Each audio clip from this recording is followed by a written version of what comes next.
बिचारा मनवा 84 लाख योनियों में कर्म के अनुसार भ्रमण करना पड़ेगा मेरे दोस्त, तब जाए के मनाई की तन मिली।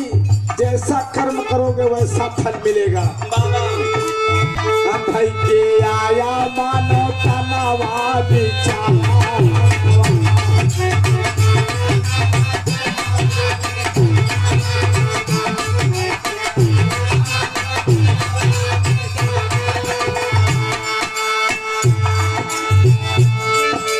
छित जल पावक गगन समीरा 5 तत्व की काया जी।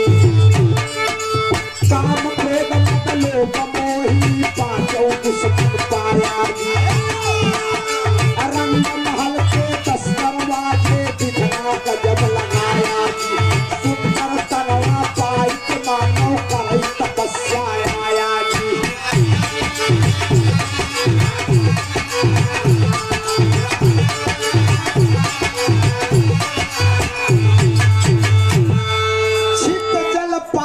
गगन समीरा 5 तत्व की काया जी। काम क्रोध मद लोभ मोह 5 दुश्मन पाया जी। बिरहा सुने वाले पंचों 5 तत्व से शरीर बनी है। हम अब शरीरिया के भीतर 5 दुश्मन बैठा। ये दुश्मन है। काम क्रोध मद लोभ और मोह दुश्मन है जे पर कब्जा कैले सुहे धरती का सबसे बड़ा बहादुर इंसान। लेकिन मेरे दोस्त मैं का 5 दुश्मन में का 2 दुश्मन के लोग कब्जा कैले थे। लेकिन मास्टर लोभ जवन लालच में कहे नहीं यार 2 पहिया चलत है, अगर 4 पहिया जुगाड़ हो जा ज्यादा बढ़िया रहा। मेरे दोस्त क्या लेकर आए थे और क्या लेकर जाओगे? अब मुट्ठी बांधे आए थे और हाथ पसारे जाओगे। आप मिट्टी का एक कण भी अपने साथ नहीं लेकर जा सकते। तो कौने चीज के घमंड बा, कौने चीज के गुरूर बा? हाँ कहना है मां साहब।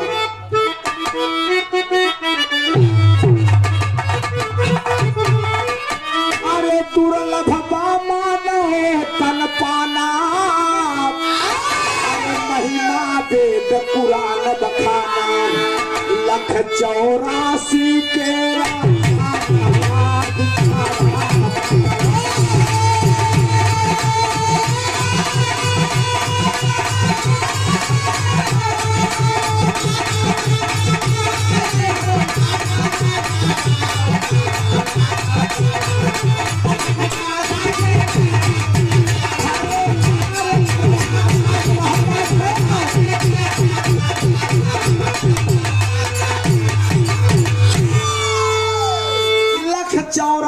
के रचनवा बिचारा मनवा। आए बाबू गौर करिएगा, इस माया रूपी संसार में बाबूजी सब कुछ छूट जाएगा। धन दौलत महल अटारी सोना चांदी पन्ना पोखरा बिटिया बिटवा एक को साथ दे वाला नहीं बा। इसलिए इस धरती पर आए हो तो तुम्हें करना क्या है? चौक कलाएंगे मास्टर।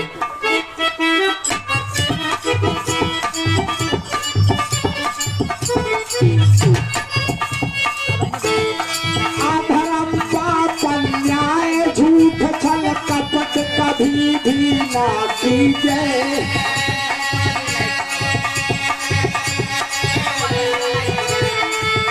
अरे आश्रित जीव जंतु जो हम पे उनको कष्ट नहीं दीजिए।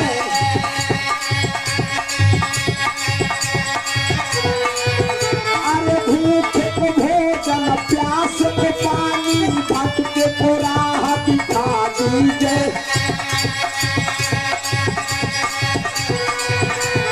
माता पिता के साथ साथ में, माता पिता के साथ साथ में गौर कभी आती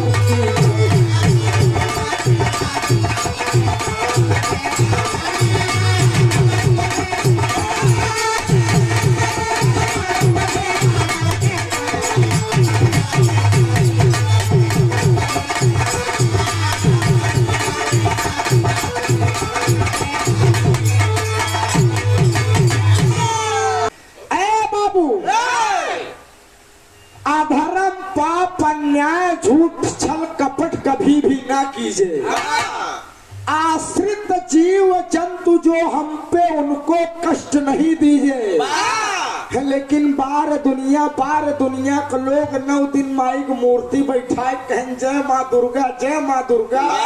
आ 10 दिस कहन हाफ प्लेट मुर्गा। तो ऐसे भक्ति भाव भजन करे का मतलब बा? भूखे को भोजन, प्यासे को पानी, भटके को राह दिखा दीजिए। मेरे दोस्त भूखे का भोजन दे दिया, प्यासे का पानी पिलाई दिया, भटके का रास्ता बताई दिया। यही दुनिया का सच्चाई है, यही दुनिया का सबसे बड़ा सुख है मेरे दोस्त। और माता पिता के साथ साथ में बड़ों का भी आदर कीजिए मेरे दोस्त। महतारी बाप को सेवा करबा, मत जाना किसी मंदिर में, मत जाना किसी मस्जिद में, मत जाना किसी चर्च में, मत जाना किसी गुरुद्वारे में। माता पिता के चरण कमल की सेवा कर देना मेरे दोस्त। माँ के कदमों तले जन्नत होता है और पिता से बड़ा इस धरती पर कोई देवता नहीं है दोस्त। माई बाप सेवा कई दिया मेरे दोस्त। ऐसी बड़ा सुखी धरती पर कौनो बा नहीं। न जाए तीर्थ करे, न जाए जगन्नाथ गया मेरे दोस्त, लेकिन माई बाप सेवा जरूर करे, बड़े का सम्मान करेंगे दोस्त। तो ये वादा बा कि आपको सब सुख सुविधा वैभव की प्राप्ति होगी। तो मास्टर साहब तर्ज बदलत भैया कहना है।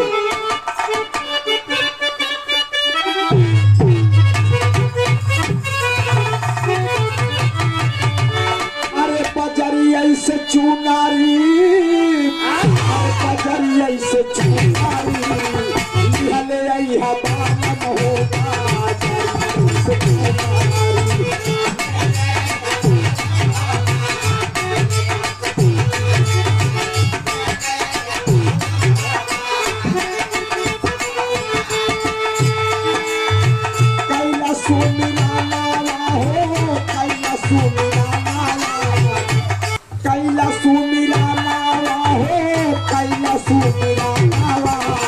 माया की नगारिया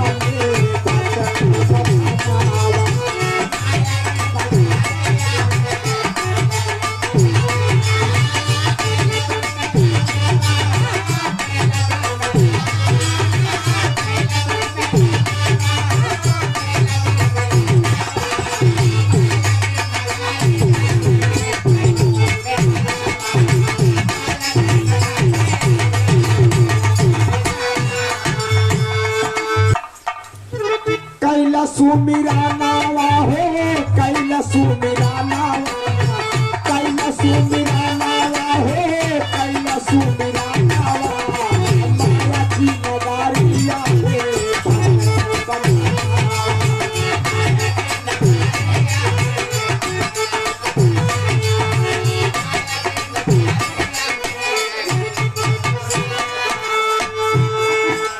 ई माया के नगरी में भटकल व मनवा कहनी जोन 10 बीघा वाला गाटा देखा था ही हमरैया कहनी यार हम बहुत बड़वार मनाइए ही, धन दौलत कमी हमारे पास नहीं है, लेकिन मेरे दोस्त अगर मौत आ जाती है तो 1 सेकंड का भी समय नहीं देती, चाहे जितनी बड़ी अस्पताल में ले जाए, भगवान का आगे के जोर चले वाला।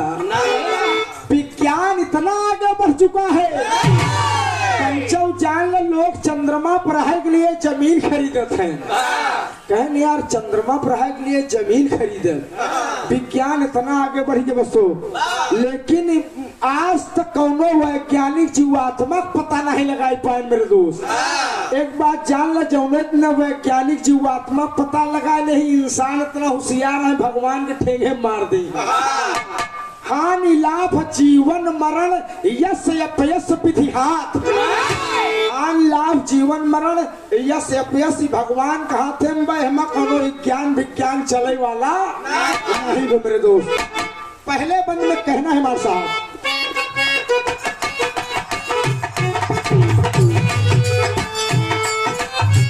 बेटी बेटा भाई नया भाई,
दोस्त, निर्छल ही तनवा हो, निर्छल ही तनवा, माया के नगरिया में भटकल ब मनवा बड़े भाग्य मानुष तन पावा, सुर दुर्लभ सब ग्रंथ गावा, साधन धाम मोक्ष कर द्वारा, पाए न जह परलोक सिधारा। ये मनुष्य की शरीर साधन का धाम एवं मोक्ष का दरवाजा है। इसी के सहारे मनुष्य भवसागर से पार होता है। दादा 70 साल की उम्र हुई कि अब घर गृहस्थी छोड़ा, बहुत बनाया बिगाड़ा। राम के मठ में पगलाऊ तू जाए वाला है, बहुत बनाया बिगाड़ा, घर गृहस्थी खेती किसानी, लेकिन अब भगवान का नाम जपा, जे करे सहारे नैया पार होए। कहना है हमारे साहब,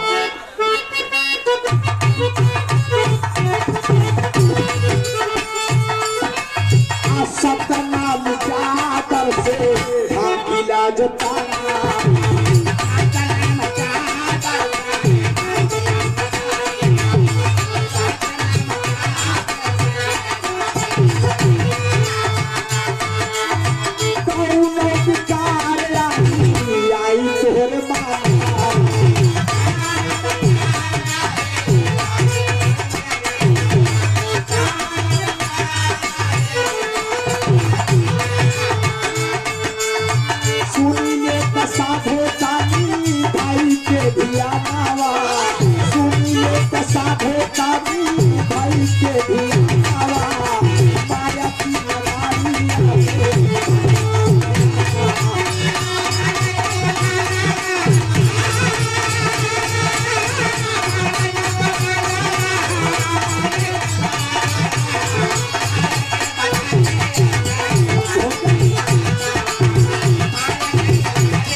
तुलसीदास महाराज थोड़ो लिखेन बड़े भाग मानुष तन पावा, यह लिख सकत रहन बड़े भाग गधा तन पावा, लेकिन नहीं लिखेन मेरे दोस्त। यह से जानता है कि मनई से सुंदर तनी धरती पर कुछ बा नहीं, तो इसलिए आप सब अपने भगवान को, अपने इष्ट को, अपने देवता को याद करिए मेरे दोस्त, जाते समय यही काम देगा।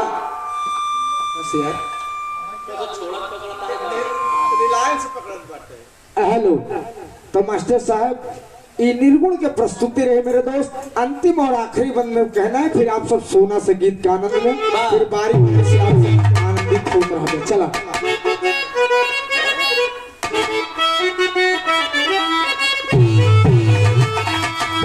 स्वर्ग में मौज करही पंधारी,